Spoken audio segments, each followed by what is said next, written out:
Hello विद्यार्थी मित्रों, very good morning. Shri हीरपरा कन्या प्राथमिक विद्यालय कालावड़ विषय गुजराती धोरण नंबर 7 में आपणे सेमेस्टर 2 में चेप्टर नंबर 13 જોઈ રહ્યા હતા, જે આપણે આગલા લેક્ચરની અંદર સમજ્યા કે ત્યાં આપણે શું જોયું તો કે આપણે સુરતનું સરસ મજાનું આપણે આલેખન લેખકે કરેલું હતું તે આપણે સમજ્યા। ત્યાં આપણે હજીરાની દીવાદાંડી વિશે પણ માહિતી મેળવી। ત્યાર પછી સુરતની અંદર જે અતિ પ્રાચીન શહેરો જે આવેલા હતા તેના વિશે આપણે માહિતી મેળવી। હવે આપણે પહોંચ્યા હતા એટલે કે લેખક હવે આગળ જણાવી રહ્યા હતા કે અમે જાણતા હતા કે સુરત રેલ પાટા ઉપર આવ્યું છે, તો શા માટે આટલું એ શહેર માટે લખ્યું? લખાઈ ગયું નહોતું લખવું છતાં પણ લખાઈ ગયું। લેખક કહે છે સુરત વિશે આટલું બધું ન લખવાની ઈચ્છા હોવા છતાં પણ લખાઈ ગયું।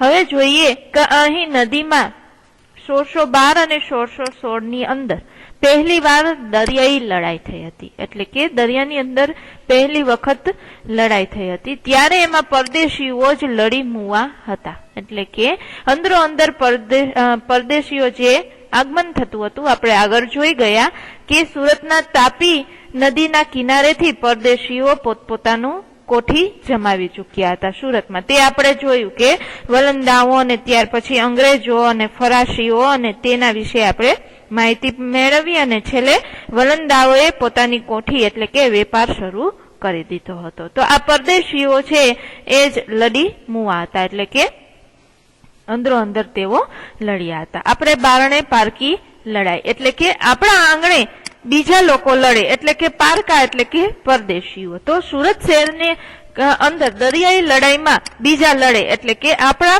બારણે પારકી લડાઈ એટલે કે આપણા શહેરની અંદર બીજા પરદેશીઓ લડે, જેમાં ડચ, અંગ્રેજ, ફરાસિયા, વલંદા બધા જ લડ્યા હતા અને અંગ્રેજોએ ખૂટો બેસાડી દીધો હતો। આપણે જાણીએ છીએ કે 1947 ની અંદર મહાત્મા ગાંધીજીએ આપણને અંગ્રેજોના બંધનમાંથી મુક્ત કર્યા હતા, એટલે કે ભારત દેશને આઝાદ કર્યો હતો। તો છેલ્લે અંગ્રેજોએ પોતાનો ખૂટો બેસાડી દીધો, એટલે કે પોતે ત્યાં સ્થાયી આપણા ભારત દેશની અંદર થઈ ગયા। તો અહીં આપણે જોઈએ કે ડચ, અંગ્રેજ, ફરાસિયા અને વલંદા બધા જ અંદરો અંદર લડી પડ્યા હતા અને અંગ્રેજો એક અહીંયા જમાવટ લઈ ગયા હતા। હવે જોઈએ ઉત્તર બાજુ વેડ, ડફોલી અને સિંગરપુર જતા આવતા થાય છે બપોર। એમ કહે છે કે આપણે ડભોલીનો ભૂતિયો ટેકરો તો ચડીશું જ, હાય રે અહીં પણ કુરુક્ષેત્રનું મેદાન। શું માનવું? પાંડવોની ગુફા, ભીમની ગદા અને કુરુક્ષેત્રનું મેદાન એ નામો અહીં આપણને શું જણાવે છે? હવે લેખક કહે છે કે આપણે આગળ જવાનું છે જ્યાં શું હોય છે। આપણે જોયું કે પરદેશીઓ દરિયાઈ લડાઈની અંદર મર્યા હતા, મુવા હતા એટલે કે મર્યા હતા, અંદરો અંદર પોતે લડી અને મર્યા હતા અને એમાંથી અંગ્રેજે પોતાનું સ્થાન અહીં જમાવી લીધું હતું। ત્યાર પછી જોયું આપણે વેડ, ડભોલી અને સિંગણપોર એ નામના 3 ગામો હતા, બરાબર। અને ડગલે ને પગલે એકાદ ગઈ જૂનું ખંડેર પણ આવતું હતું। હવે લેખક આગળ વધે છે। ખંડિયર એટલે કે જૂની ભાંગી તૂટી ઇમારત। હવે જોઈએ કે સાંભળવા મળવાના જ છે પણ આપણે માનવા ન માનવા સાથે કાંઈ નિસ્બત છે। તાપી નદીનો વળાંક અહીં એવો છે કે જાણે નર્મદાની સાથે ભળવા જવા માંગે એવું લાગે। તાપી નદીનો વળાંક અહીંથી એટલો સુંદર લાગે છે કે જાણે નર્મદા નદી સાથે ભળવા જઈ રહ્યા છે। ઉપર જોયું આપણે કે લેખક કહે છે કે આપણે ડભોઈનો ટેકરો તો ચડીશું જ, બરાબર, પણ ત્યાં શું આવેલું છે તો કે કુરુક્ષેત્રનું મેદાન। કુરુક્ષેત્રના મેદાનની અંદર શું શું જોવા મળે છે તો કે પાંડવોની ગુફા જોવા મળે છે, ભીમની ગદા અને કુરુક્ષેત્રનું મેદાન। એ નામ તો ડગલે ને પગલે આપણને સાંભળવા તો મળશે। અને એક જૂનું એવું ખંડેર થયેલું ભાંગેલ તૂટેલું મકાન પણ આપણે જોશું। પણ આપણે પૂર્વમાં સોનગઢની નજીકના જંગલમાં તો જઈએ જ ભય, હા ભય તો છે જ। લેખક કહે છે હવે પૂર્વમાં સોનગઢની નજીક એક જંગલ આવેલું છે, ત્યાં જોવા જવું છે. ડર તો છે જ, ભય એટલે બીક તો લાગશે જ, પણ ચાલો. તાપી નદીના કાંઠે કાંઠે ડાબે હાથે સાતપુડાની હાર દેખાવા માંડે ત્યાં સુધી તો કે સાતપુડાની હાર દેખાવા માંડે ત્યાં સુધી આપણે ડાબા હાથે આગળ ને આગળ જાતું જવાનું છે. ક્યાં? તો કે તાપી નદીના કાંઠે કાંઠે. ત્યાં જાત જાતની વસ્તી, નદી સંગમ, તળાવો અને જૂના બંધો, ખંડેરીઓ તો ખરા જ, અને હેન્ડ બાવન પણ ઠેક ઠેકાણે એવું આવ્યા જ કરશે. ત્યાં શું જોવા મળશે? તો કે જાત જાતની વસ્તી જોવા મળશે.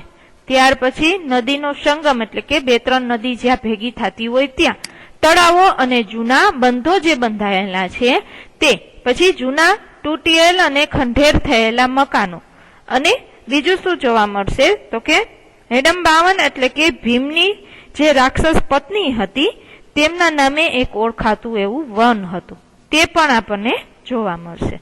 ત્યાર પછી ધરમપુર પાસે હતા એવા અહીં સોનગઢની આજુબાજુ ગામના નામોને છેડે પાડા આવ્યા કરશે. આપણે ધરમપુર પાસે જ્યારે હતા ત્યારે કેવા નામ આવતા હતા? બધાની પાછળ એક જ સરખા અક્ષર આવે. એવા સોનગઢની આજુબાજુ જે ગામ આવેલા છે ને એની પાછળ પણ પાડા શબ્દ આવતા હશે, જેમ કે વરપાડા, અમલપાડા. પણ આપણે તો ગામ મોહિની જઈશું. એટલે લેખક કહે છે કે આપણે ક્યાં ગામ જોશું?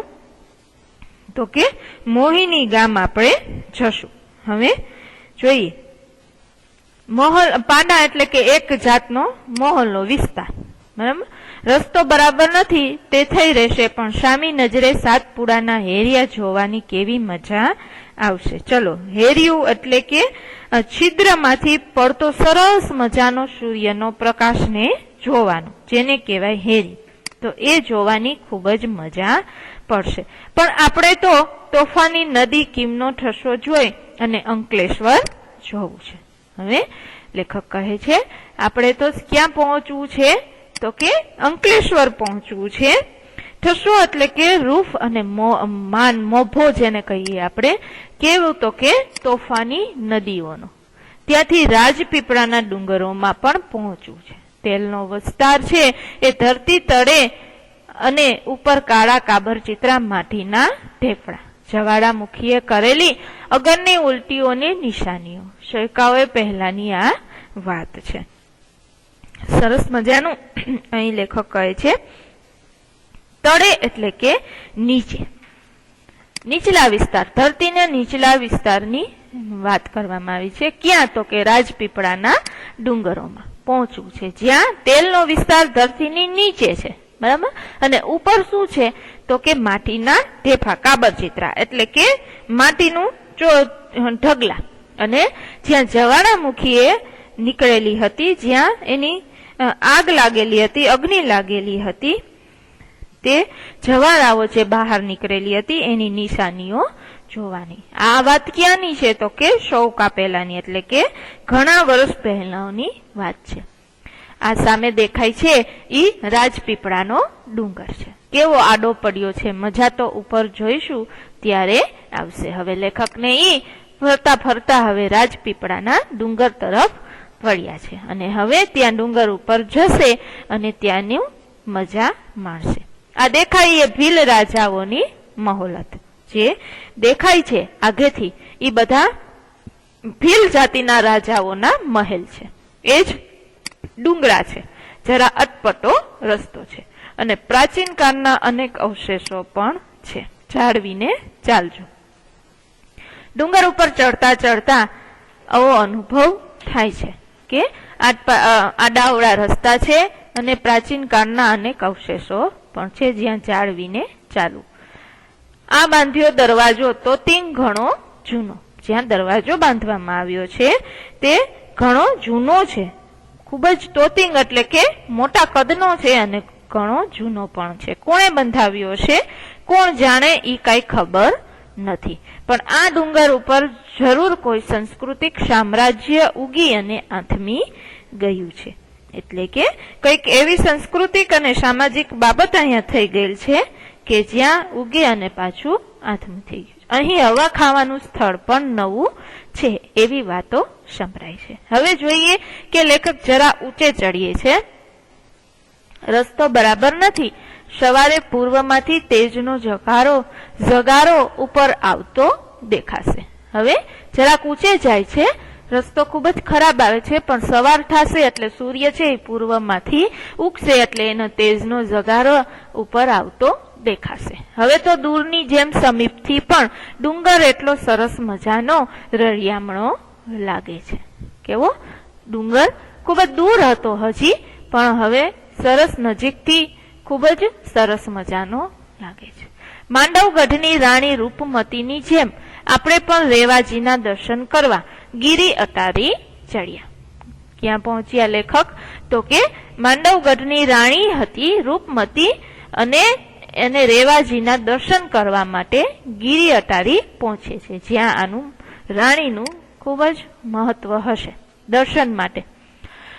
વિંધ્યવન ખુંદી સાતપુડાની હારમાળાને અળગી રાખી નર્મદા મૈયા ગુજરાતને પધરાવતા કેવા જાજર્યમાન બને છે.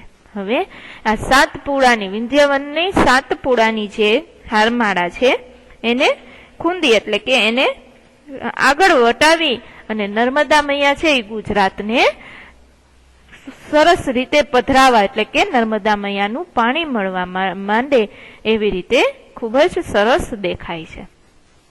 ક્યારેક ધોધે તો કદીક વિશાળ પટે, કદીક હરીણ ફાળે ગૌરવ ભર્યા આ માં નર્મદા. સરસ નર્મદા નદીનું અહીં આપણને કહ્યું છે. કેવું છે? તો કે ક્યારેક ધોધ સ્વરૂપે વહે છે, ક્યાંક વિશાળ પટે વહે છે, તો ક્યાંક હરણની જેમ ઝડપી દોડ મૂકીને ગૌરવ ભરી આ નર્મદા મૈયા વહે છે. 950 કિલોમીટરનો કાંઠો. કેટલો? 950 કિલોમીટરનો કાંઠો અમરકંટકથી અહીં સુધીમાં. કેટલો? છેટ 950 કિલોમીટરનો કાંઠો અમરકંટકથી માંડી અને અહીંયા સુધીનો હતો. તમે અમારા માટે શું શું નથી લાવ્યા? રમ્ય છો, ભવ્ય છો, સોહામણા છો અને આહલાદક છો, સંતાનો શિરસત્ર છો, સામવેદના ઉચ્ચારાતા શ્લોકોથી અલંકારાયેલા છો, મહાસતી અનસુયાના પરમ સખી જન છો અને પ્રાતય સ્મરણીય છો. એટલે કે હંમેશા યાદ કરીએ એવા છો, એટલે જ રાતવાસો અહીં કરીશું. સરસ મજાનું કહે છે લેખક કે તમે કેવા સરસ છો, જ્યાં અમે આજે રાતવાસો કરવાના છીએ. આટલા સરસ મજાના એના ઉપનામો આપ્યા કે તમે ભવ્ય છો, સોહામણા એટલે કે સારા છો, આહલાદક ખૂબ જ સુંદર છો, અમારા સંતોના શિર છત્ર એટલે કે માથાના રક્ષક હોય એવી રીતના છો, એટલે અમે અહીં રાતવાસો કરીશું. હવા ખાવાનું સ્થળ કરનારા કરશે ત્યારે અને આવનારા હવા ખાશે ત્યારે ખાશે. હમણાં તો આપણે હવા ખાઈ લઈએ. ક્યાં? તો કે ડુંગર ઉપર. આપણે પહાડ ઉપર જઈએ છીએ, પણ નીચે તો તેલના ઝરણા છે અને હવે તો એને કાઢવાને ધરતીના મોં પણ બનાવાયા છે. શું છે નીચે દેખાય છે? તો કે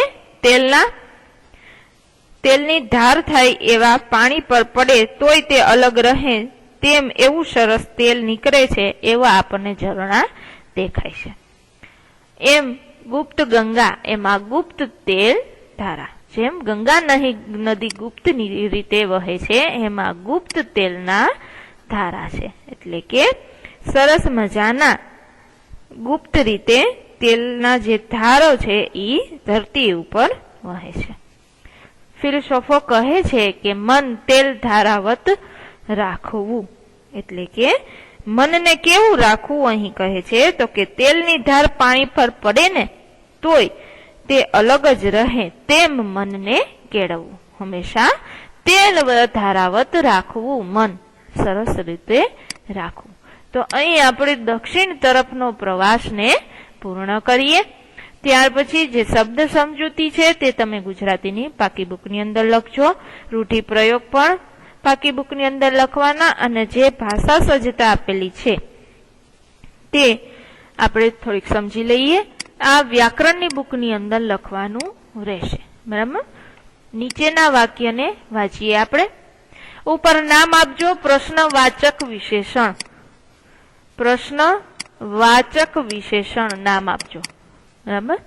હવે જોઈએ કે હું ખોટો નથી એ કેમ સિદ્ધ કરું, તેણે શી વાત કરી, મારે શું કામ કરવાનું છે.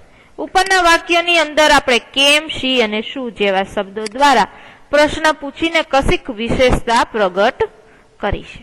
આવા વિશેષણોને પ્રશ્નવાચક વિશેષણો કહેવાશે. એટલે કે જે શબ્દ દ્વારા પ્રશ્ન પૂછવામાં આવે છે એવા શબ્દને પ્રશ્નવાચક વિશેષણો કહેશું. આપણે અગાઉ કયા કયા વિશેષણો શીખી ગયા છીએ એની નોંધ તમારે કરવાની રહેશે. ત્યાર પછી અભ્યાસ છે એ ગુજરાતીની પાકી બુકની અંદર લખજો. ત્યાર પછી ઉત્તરો આપો. સ્વાધ્યાય પણ પાકી બુકની અંદર લખો. હવે એક આપણને જોડકું આપેલું છે જે હમણાં આપણે શીખી ગયા. બરાબર. તો એ જોડકાને આપણે બંધ બેસતું બેસાડવાનું રહેશે. જેમ કે સૂર્યની પુત્રી, તો આપણે શરૂઆતની અંદર જ જોયેલું કે એ શું આવશે તો કે તાપી. ત્યાર પછી ખારવા અને ખલાસી ક્યાંના જગ મશહૂર હતા તો કે ભીમપોરમાં. પછી ભારતનું થર્મોપોલી કેને કહેવામાં આવ્યું હતું તો કે બારડોલીને. ભૂતિયા ટેકરા માટે કોણ જાણીતું હતું? ભૂતિયા ટેકરા માટે ભીમપોર જાણીતું હતું. ડભોઈ જાણીતું હતું ભૂતિયા ટેકરા માટે. રાણી રૂપમતી જ્યાંથી ગીરી અટારી પર ચડી અને રેવાના દર્શન કરતી, તે શું આવશે તો કે માંડવગઢ. તો આ જોડકાને પણ આપણે ગુજરાતીની પાકી બુકની અંદર લખશું. હવે જોઈએ કે નીચેના વાક્યમાંથી પ્રશ્નવાચક વિશેષણો છે ને એ શોધીને લખવાના છે. મેં તમને હમણાં સમજાવેલું કે જે શબ્દથી પ્રશ્ન પૂછવામાં આવે તે પ્રશ્નવાચક વિશેષણ છે. જેમ કે નર્મદા મૈયા ગુજરાતે પધારતા કેવી જાજર્યમાન બને છે, તો કેવી એ શું થશે પ્રશ્નવાચક વિશેષણ. તમે અમારા માટે કેવી જલેબી લાવ્યા, કેવી થી પ્રશ્ન પૂછવામાં આવે છે. સોનગઢના જંગલોમાં ક્યાં ક્યાં વૃક્ષો છે તો ક્યાં ક્યાં એ શું છે પ્રશ્નવાચક વિશેષણ. કુરુક્ષેત્રના મેદાનને શું માનવું, તો આ શું શબ્દ છે એ પ્રશ્નવાચક વિશેષણ થશે. ત્યાર પછી છે કે જો તમે તમારા શાળામાંથી પાવાગઢના પ્રવાસનું આયોજન થયું છે તો આ પ્રવાસમાં જવા માટે તમારી પિતાજીની મંજૂરી લેવા માટેનો પત્ર લખવાનો છે. તો આપણે ધોરણ 5 અને ધોરણ 6 ની અંદર પત્ર લખતા શીખ્યા છીએ. તો આમાં પણ તમારે એક મંજૂરી મેળવતો પત્ર તમારી જાતે તમારી ગુજરાતીની પાકી બુકની અંદર લખવાની રહેશે. તો અહીં આપણો આ પાઠને આપણે પૂર્ણ કરીએ. Thank you.